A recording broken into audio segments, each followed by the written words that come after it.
everybody, this is Marian Cowagowan. And this is David Owen. And this is You Show Me Yours, the podcast where a married couple talks about the movies and television that they loved before the first date. And this time, I was made to watch Bill and Ted's Bogus Journey.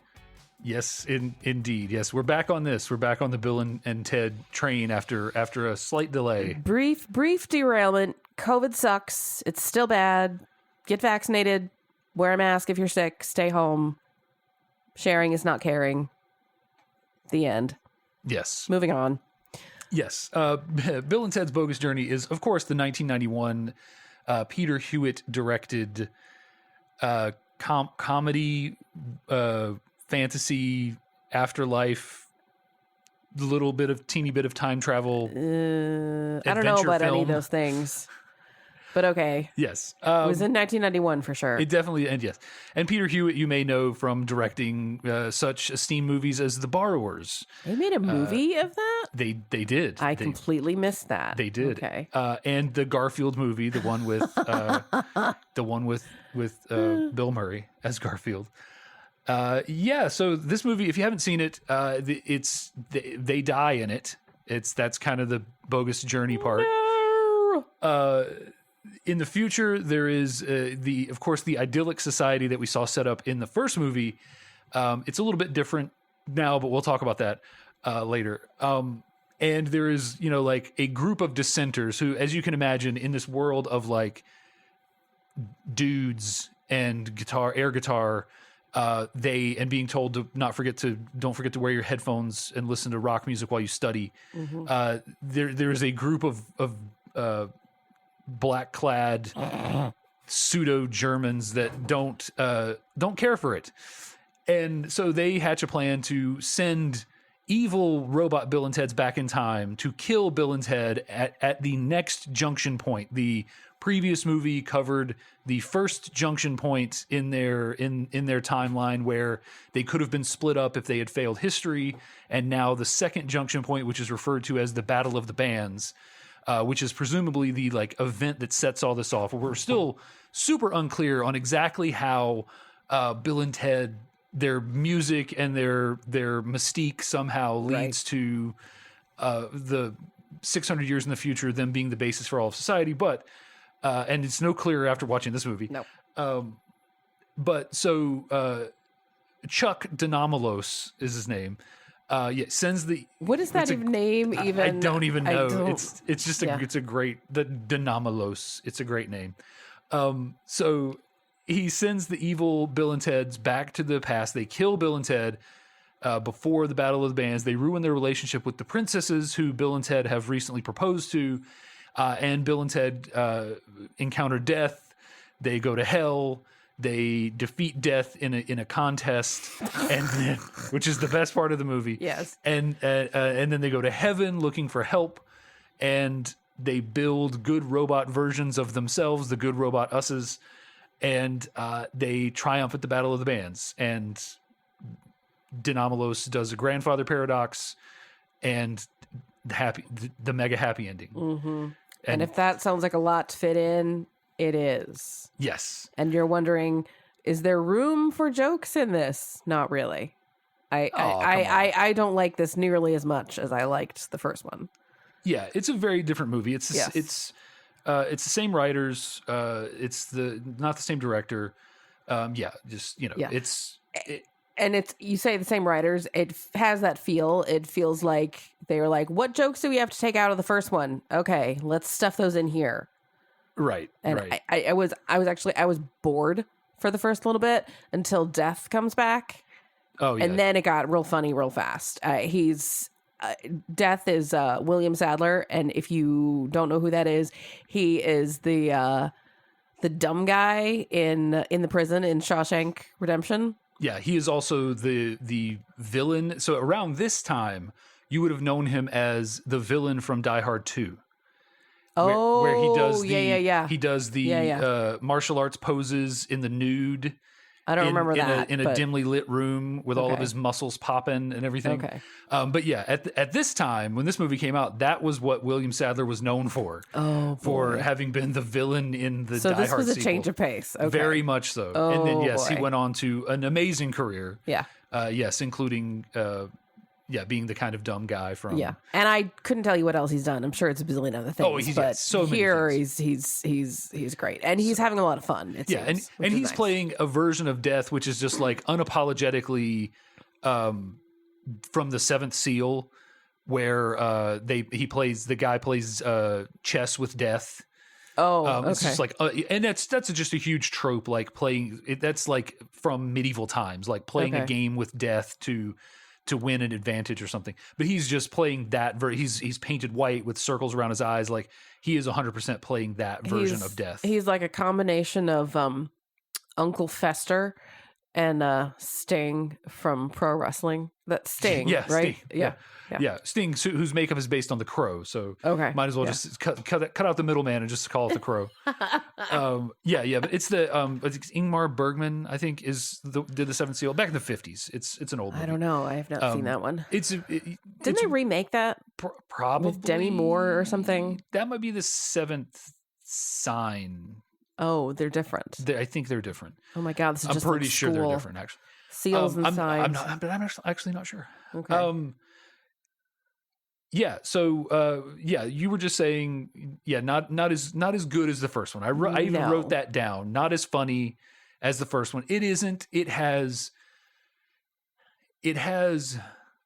those moments which I remember as fondly, but they're not as prevalent. There are not as many of them. There are little things that like me and my friends will say, like long time ago, I did, at a party, I karaoke'd Eastbound and Down, which is the song from Smokey and the Bandit. Mm-hmm. And of course, my friend Dave immediately says, I hear him say, Smokey and the Bandit, which is what Einstein says during a game of charades in heaven in this movie.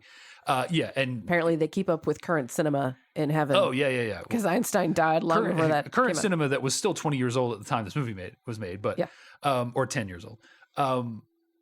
That, and You Stole Deacon's Easter Basket, which is that little. So they go to hell and they get to pick Satan tells them to pick their personal version of hell, and one of them is a memory that Bill has, which is the only mention of his little brother Deacon really in this movie. Deacon is full on in the first movie and is put in charge of Napoleon. Takes him to Waterloo. Takes him to the mall where he eats his biggie eats his big sundae and everything, and then ditches him and he ends up at Waterloo.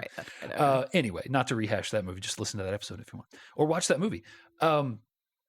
But yeah, this little 3-foot tall robot sort of bunny toy comes out, and it has this weird like cherubic face, and it just says, "You stole Deacon's Easter basket," and it just starts coming after him. "You stole Deacon's Easter basket," and it's so obviously Frank Welker doing the voice. I love Frank Welker. He pops up in so many of these movies because he's just this reliable voice guy. He does "You Stole Deacon's Easter basket." He does the voice of Station. He does the voice of the devil. He does all three of the stations, the two small stations and the big station. Station, by the way, is the smartest scientist in the universe, who of course is from Mars, because who would think that the smartest scientist in the universe would be from Earth? I did. I liked that as the death being like, dude, you're not the only ones. But Deacon's Easter basket rabbit. I was 13 or 14 or whatever when this movie came out. That still freaked me out. Like, oh, it's just so weird. It's got a human face on this bunny, and it's got that weird voice, and it just freaked me out. Well, and all the hell rooms are kind of a exaggerated 50s look. Like the doors are kind of slanted, and everything it's very Pee-wee's Playhouse, but evil. And that's the thing that I love about this movie, is that while on the whole it's not an A+ movie, it has these flashes.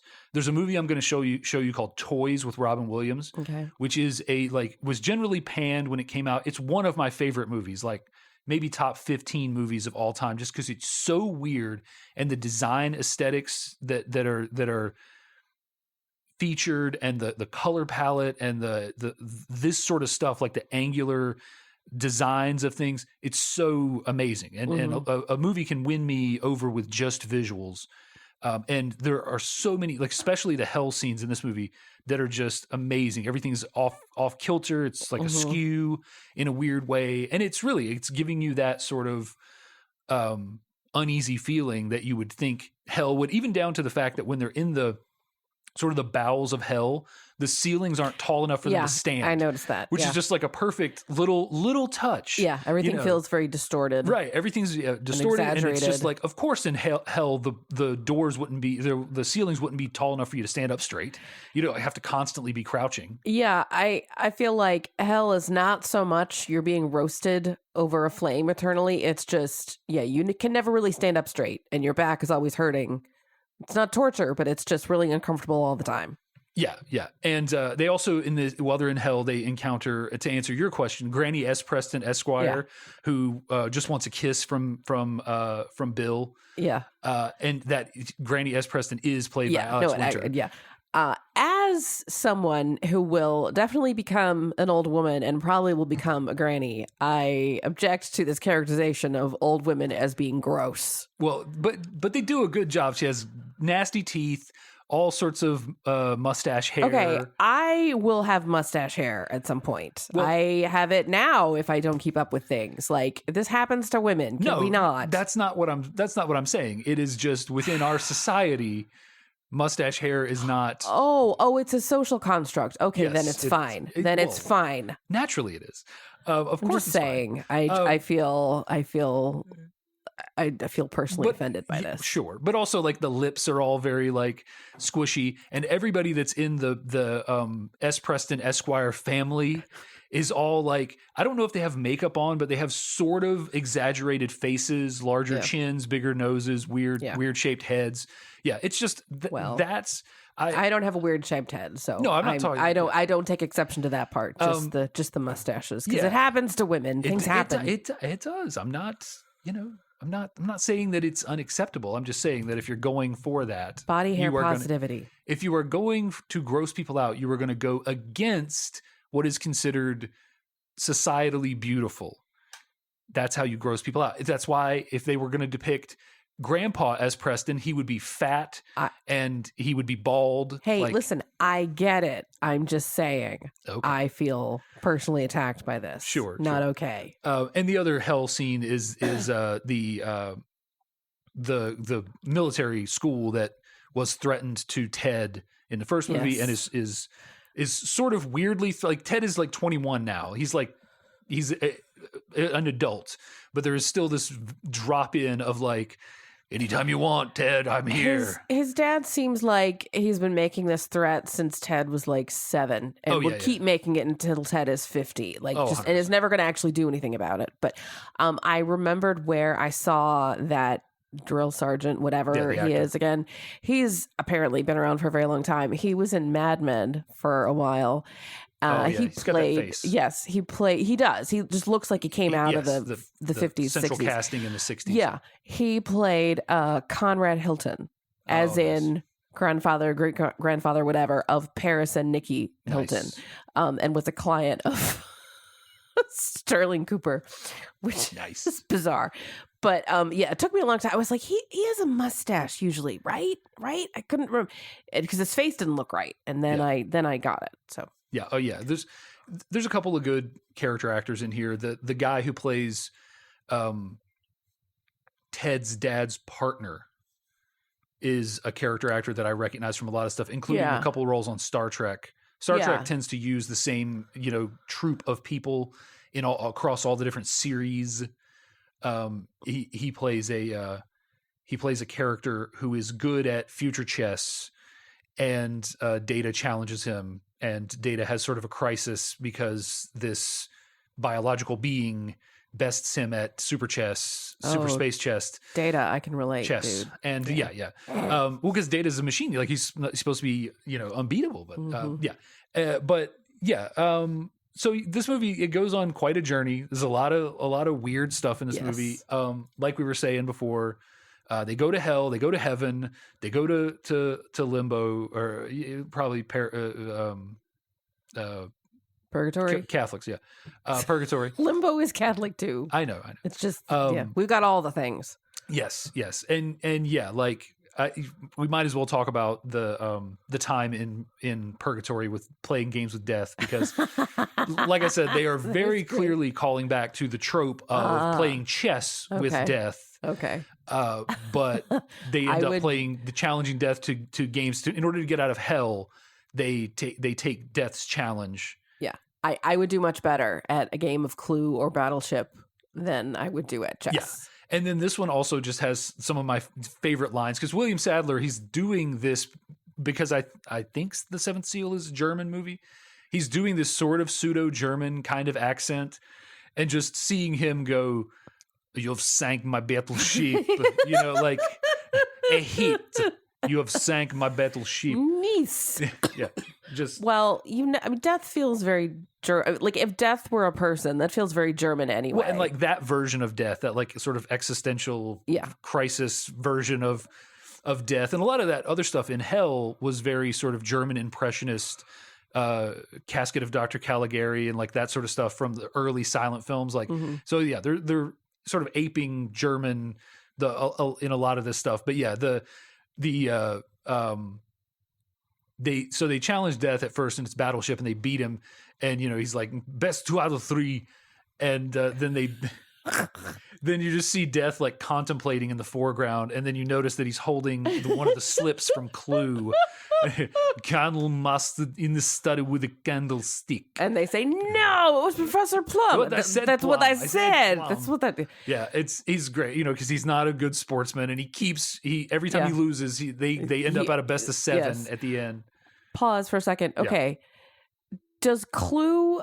Everything is digital. Do you still get the little slips of paper in there?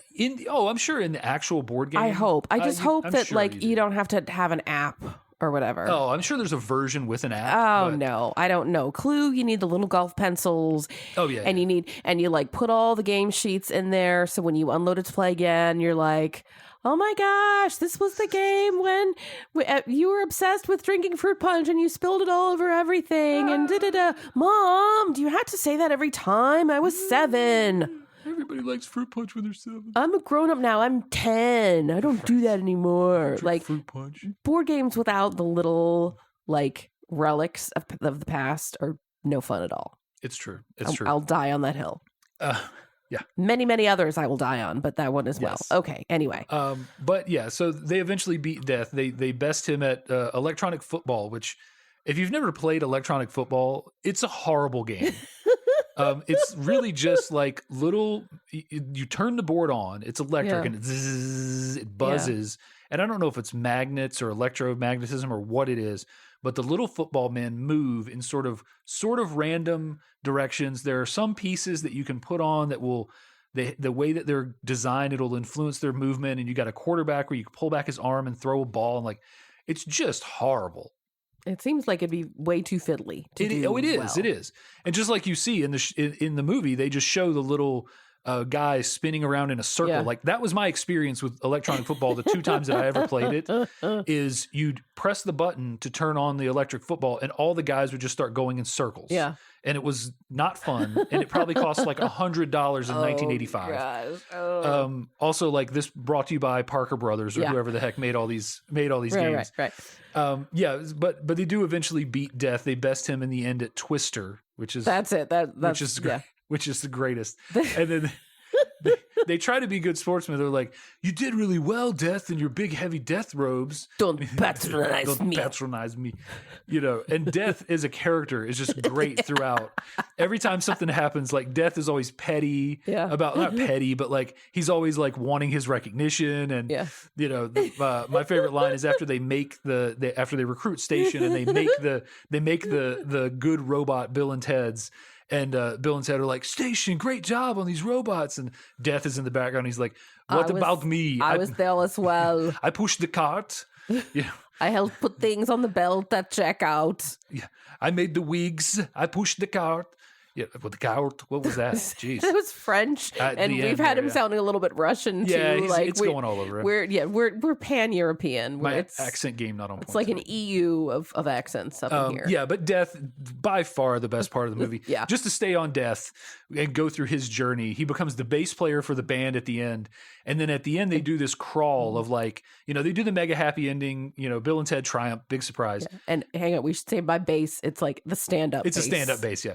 The kind my dad played 50 years ago. Which my favorite thing is like none of the instruments that anybody plays except for the core group, Bill and Ted and the Princesses, are in the song that they play at the end of the end of the movie. And then as they're doing the scroll at the end during the credits, it's talking about Bill and Ted, bringing world peace and all this stuff and peace in the Middle East, which is topical. Come back, work on that some more. Yeah. Yeah. And play in the Grand Canyon and then eventually going to Mars and playing. And during that time, they're putting up like Death goes solo and he and then his record flops and he goes back to the Wild Stallions and there's this whole progression of Death and like you would exactly Death would be the guy in the band who doesn't contribute much at all but wants acknowledgement like he contributes as much as everyone else. You guys are holding me back. Oh no, sorry. You guys are holding me back. And then leaves the band only to realize like, oh, actually, I was nothing without them. Here was my question. If he is devoting all of his time to Wild Stallions, are people still dying? Right. Yeah. What's I going on with expected that? to see some headline about bizarrely, no one has died. Right, World right. faces overpopulation crisis because people are living to 250 years old. Yeah. Can he do both? I don't know. Can he have it all, really? Yes, he redefined style according to GQ. He brought the bald look. Bald in. is back. Yeah, yeah. Telly Savalas at the time is like, what? I thought I did it already. I don't know how to talk like Telly Savalas. Have you ever heard Telly Savalas? I was trying to do something Greek, and then he doesn't actually have a Greek accent. I don't think so. I don't know. I used to know what Telly Savalas sounded like. Well, he died, and then I didn't hear him anymore. So one of the still got a little bit of the COVID cough there. Point that thing away from me. Thought I was over it. So one of the things that I wanted to talk about is in the future. So we get a glimpse of the future in the first movie, and it's very sort of shoulder pads and sequin sort of stuff and like the sunglasses that you got from Pizza Hut in the 80s. It is hilarious how every movie's vision of the future is big shoulder pads and very geometric hair. Well, if it's the 80s or the 90s and you're envisioning the future, like you extrapolate, right? So what they extrapolated is that shoulder pads would get bigger. Right. And that shoes would get bigger. Right. Everybody is wearing these cartoonish mascot shoes that like, the mascot at the local football game or whatever would wear. They're like those rain boots that Ron DeSantis had on like this time last year. Even bigger. And the pants are like, the flare pants that were big for a while where you could fit a whole toddler inside them. It's like that, except made of parachute pants material. And they're all in like bright colors. And the most like impractical clothing, like a lot of asymmetrical clothing. And just why are they always like? Why in the future is everybody stupid? I don't. Right. It's the worst fashion, and like Rufus gets a severe downgrade. Rufus was cool before, dark clothes, like almost a trench coat esque sort of thing. He's still slick back hair with a little ponytail because he's George Carlin. Of course, he's got this like long, like kind of a Nehru jacket, but it doesn't have any sleeves, right? It doesn't have any sleeves, and he's always lit by black light. So the white parts of his outfit always have a black light glow to them. No matter where he is or what position he's in, no one else is being hit by black light, but Rufus is being hit by black light. I sort of feel like he was not quite as involved in this. Oh, not movie. at all. Not at all. Yeah. There wasn't much for him to do. Like he's in the first of the movie, and then he throws like a guitar grappling hook onto the when Denamolo sends the evil robot Bill and Ted back, he hitches a ride, somehow arrives well before they do, disguises himself as Pam Grier, and lets the Wild Stallions into the talent show because they wouldn't have been allowed in because otherwise. there's no way they would have been in otherwise. Yeah, but the fashion is just horrible. This version of the future is just weird. And I made the comment to you that when they do the exterior shots of the future, they use the exact same, whatever it is. It's probably a campus or something in California where they shot all the Starfleet Academy stuff for Star Trek. That's great. Anytime, like there's several episodes in The Next Generation where they follow Wesley back to the Starfleet Academy or other things, and it's the exact campus, which is funny because they also do a callback to the original series where Kirk is on a desert planet, and that structure that he goes, it's the pointy mountain. Yeah, it's just in like a park in California, and tons of movies have used it over the years. It's got a name, I can't remember what it's called. I used to know, but. Yeah, it's a very, very famous, and it's where Bill and Ted get killed. They get thrown off of it, but they show it in the episode of Star Trek that they're watching early on. But yeah, Rufus not given a lot to do. No. The thing I love the most about Rufus is that Pam Grier is at the end of the movie. Her character is wearing the skin tight suit. And he unzips looks like he's going to do a striptease, unzips the suit, and then just the skin and the hair and the whole body falls off. And then like his robes plop out and like his shoulder pads are there. Like he was somehow fitting like 10 pounds of clothing into this skin suit he was wearing, this human suit that he was wearing, and his huge boots are there somehow too. Mm-hmm. But yeah, the boots are all huge. And the funny thing is, these are apparently the only boots you can get in the future because even the bad guys wear these giant boots. When Denomalos is coming in, like he's a terrorist. Yeah. So he's also wearing like absurd clothes like everybody else, but they're all black. And that's how you know. But they do a walking in shot of him and he's wearing the same like space Ugg, like weird, crazy boots, but just they're black. Oh gosh. Uggs. Yeah. That is kind of what they look like, except puffier. Oh yeah. It's like you got 3 pairs of them on top of each other. Yeah. Oh. Yeah. No, it's crazy. It's Uggs crazy. are, I gotta say, I've never worn Uggs. I don't think I ever will. If I do, you can bring me this tape and taunt me with it. But I just think I missed the moment there. Yes, I'm glad you did. Yeah, I'm glad you did. Anything stand out for you? I've got some more stuff we want to talk about, but yeah, if you can hit on some of it, or if you just had any. I know your general thought is not as good as the first one. No, not by a long shot. Yeah, Ted at the very end when they've taken the time machine to go learn how to play. Ha ha. Ted? Ha.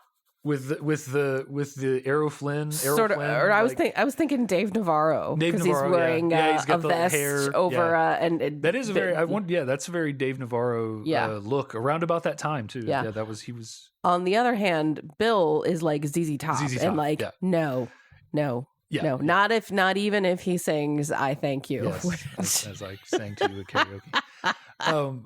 Yeah, I do love it's as good a time as any. We're winding down to talk about the grandfather paradox that is the entire plot of this movie. So Denomalos goes back in time to stop the event that led to Bill and Ted broadcasting their song and their message to the world at the Battle of the Bands, and thus setting in motion permanently the events that will lead to the big boot future, the colorful big boot future.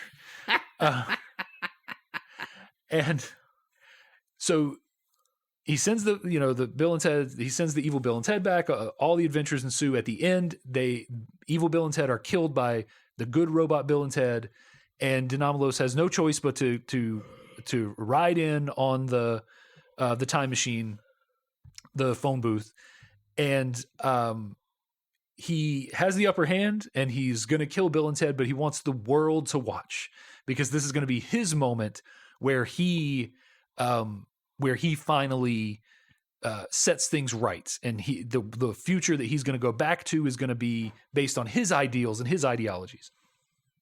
And so he zaps the television cameras, which are broadcasting on local channel 12 in San Dimas.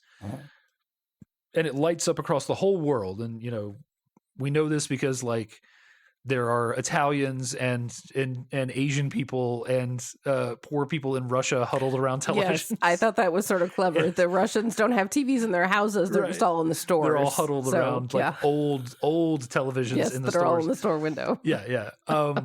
Just getting the jabs in. Like, and then did you catch William Sadler is playing? He's playing an English British guy. Yes, he's great. Yeah, great. And they do the time travel gimmick again, the way that they did at the end of the first movie. Yeah. And they say, when we beat this guy, like, what are we gonna do, man? Like, oh yeah, when we beat this guy, we'll go back and we'll set up a sandbag to fall on his hand to knock out his gun. With a cage to trap him. Yeah, and then he's standing there in the cage and he's looking very smug and he's like, you forget, I could go back too. And I set up this key, and he pulls out a key and he unlocks set up a gun. And another gun, and it just appears in his hand. And then he goes to finally shoot them, and it a little flag that and it's says, like a Wile E. Coyote thing. But it says Wild Stallions rule on it. And Bill and Ted are like, you forget, man, only the one who wins can go back. And we set up the key and we set up the gun.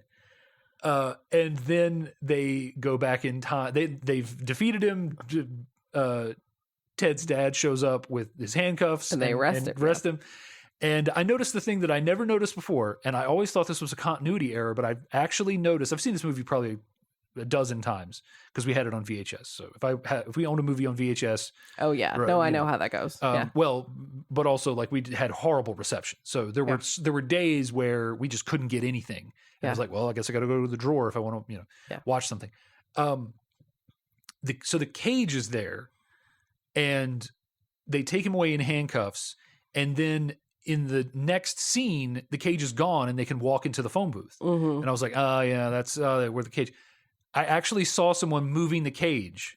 Like you just see the edge of the cage move out. Yeah. But like one of the cops or whatever is moving the cage. And I was like, oh, this continuity, this nitpicky thing that you only think about after you've watched a movie a dozen times. Yeah. And now I've watched it 1,001 times. And now I see that this thing I thought was an error wasn't an error. That's nice when that happens. But they're like, they've got the stage now, Bill and Ted and the Wild Stallions. They rescue the princesses because, of course, the princesses have to be put in peril. And they can't do anything for themselves. No, of course not. Yeah. Even though they are like portrayed to be very capable otherwise, they, in the end, they're no match for evil robot Bill and Ted. Right. They go wherever they go for an intensive 16-month guitar lesson and come back, and then that's with a 2-week honeymoon in medieval England. That was oddly specific, all of it. Well, and now they have babies. Yeah, and of course Bill names his baby Ted, and Ted names his baby Bill, and now they know how to play their instruments, and now they can give their performance. And the only way that it can reach the entire world is because Dynamos used future technology to make the performance broadcast to the entire world. But beyond that, they only get into the Battle of the Bands because Rufus arrives early and lets them in the Battle of the Bands. And so Rufus wouldn't have been there if not Dynamos had not gone back in time. So the entire thing is predicated on the idea that the future is secured by technology from the future. Yeah. And yes, like as time travel movies go, this one is not at all concerned with that sort of continuity. No, not that any time travel movies really hold up to intense scrutiny, but this one crumbles like meringue. Yes, real fast. There are a handful. There's one I will show you. I think it technically qualifies for this show, called Primer. Okay. Which does stand up pretty well to scrutiny of time travel scrutiny, but that's for another day. Okay. So they grandfather paradox, I'm my own grandfather kind of thing. And that makes the entire future possible. So this disgruntled guy who hates the future that Bill and Ted made the future that Bill and Ted made. Speaking of Ted's dad, there was the other part that I really enjoyed was where Bill and Ted realized that they're ghosts. Yeah. And so they try, they're like, well, this worked in The Exorcist. So they take over his dad and then his partner, and the actors do. I would say the dad actor does a great better job. job than the other one, but like they take over the bodies and they're like, "Greetings, Yeah. greetings, noble police dudes. I just learned that my son and his friend have been murdered, and we need to find who killed me. I mean, my son." And oh And my god, it's fantastic. He's got it's the great. Ted mannerisms.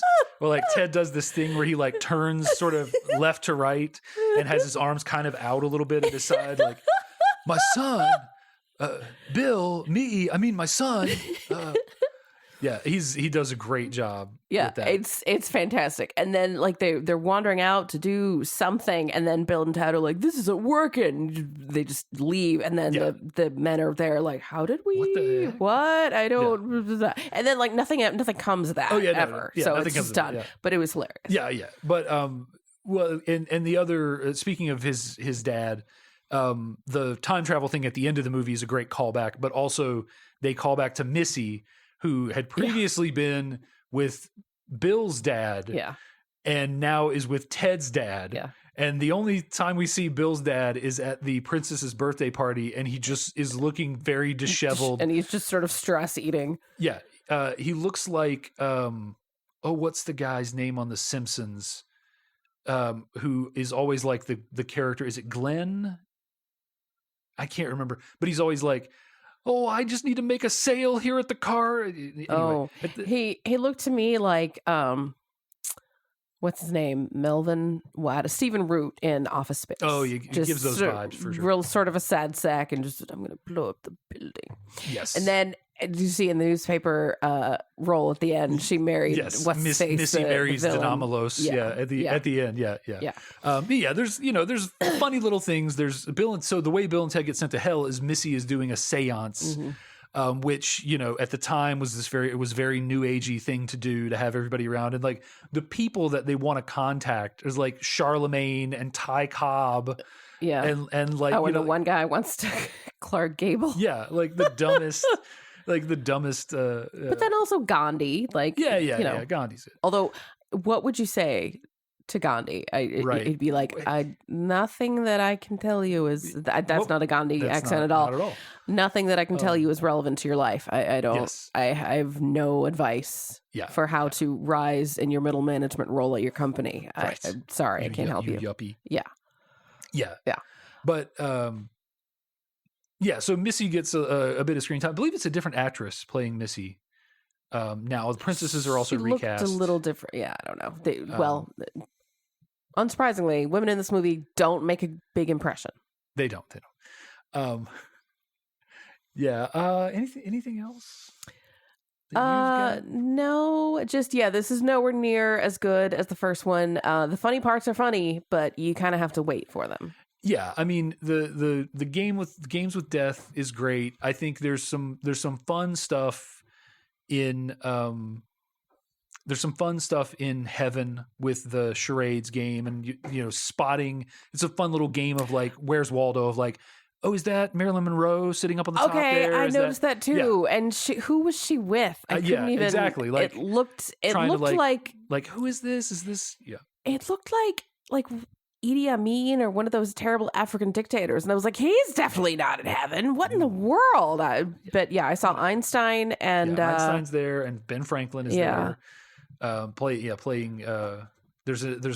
I'm assuming maybe Confucius. There's an Asian guy with long mustache, white mustache, and that sort of thing. That just on the level that this movie's on, I would guess that would be who it was. Yeah. But there's moments like that. Like I said, there's fun stuff with the way I was talking about callbacks. They in the original movie, the way that they knew it was them is they what number am I thinking of?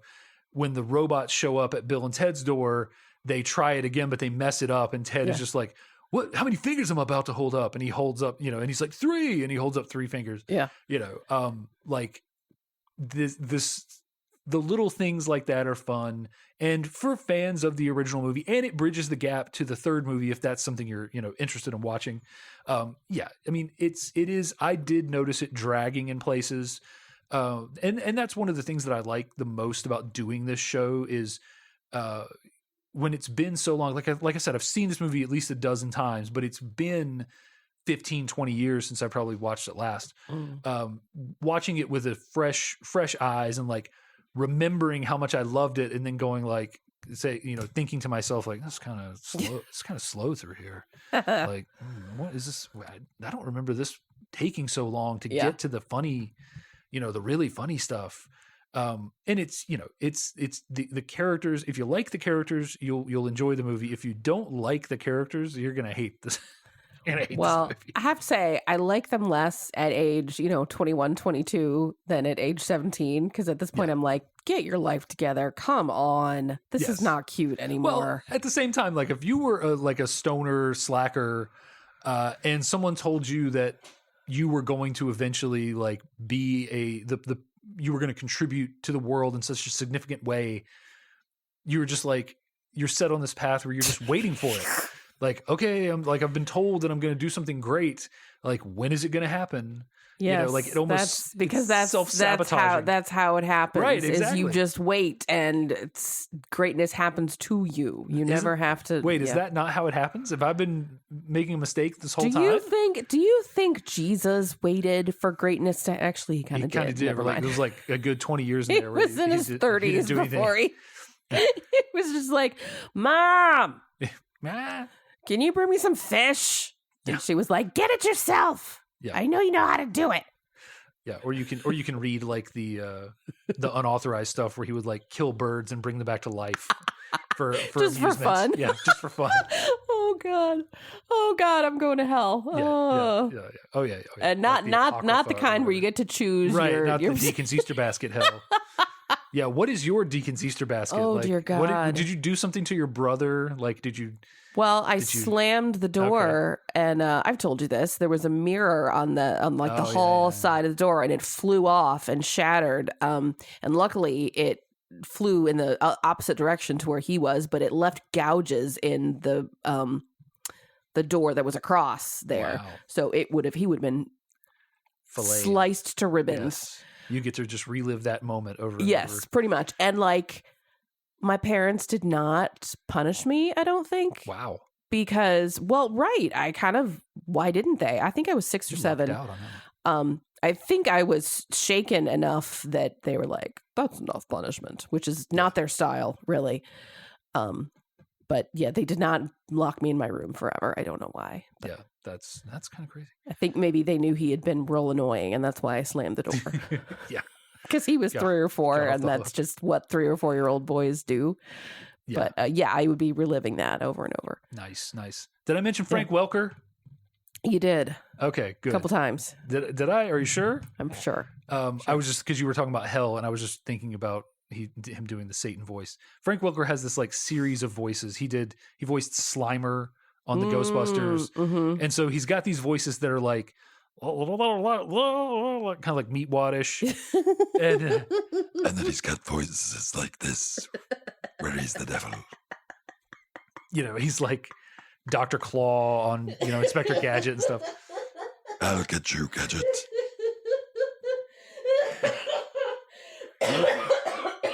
So the laughs turn to coughs a lot faster right now. Sorry. Oh, God. Yeah. This is going to be my version of long COVID. It's just I cough all the time. Yes. Well, you already had long COVID, apparently. It's true. I had long COVID since I was 16. But yeah, I can't not praise Frank Welker. He's the greatest voice actor of all time. And just, I love his voices. And you made me think about his Satan voice. Okay. So I had to bring it up. Although now I'm just going to picture Satan with a Meatwad voice, which is going to make... Hey, you did some... I can't do it. You did some bad things. You really got to commit to it. It's not you know that time that I can't do it. You know that time that you slammed the door in your brother's face? You're going to think about that a lot. Where's your Meatwad from? I don't know. The time that you slammed the door in your brother's face, you better think about that. This is not inspiring the fear of hell that it's really supposed Yes, to. I'm yes. supposed to not want to go to hell. I really don't. Yes, But your hell is the stink bug that's on the back of your chair over here behind you.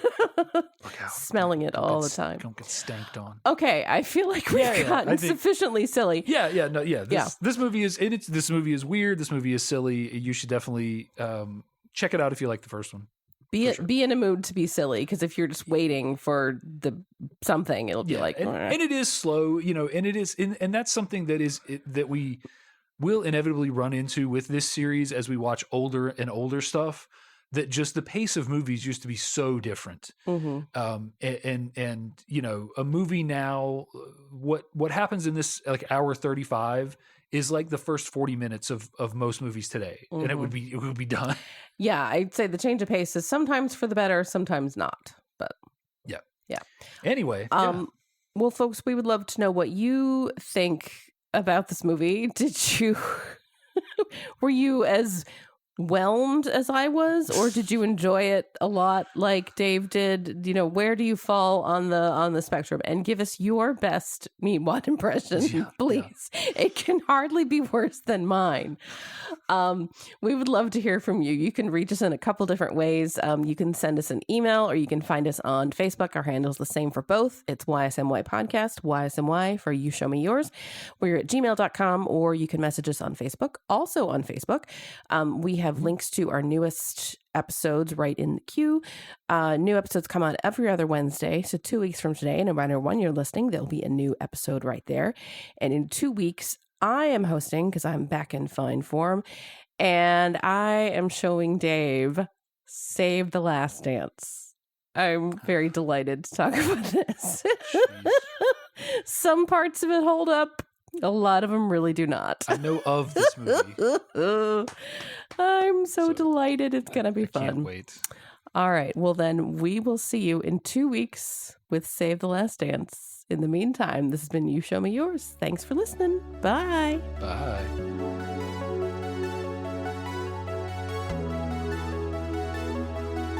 The You Show Me Yours theme song is Uplifting Electronic Indie by Winnie the Moog from filmmusic.io.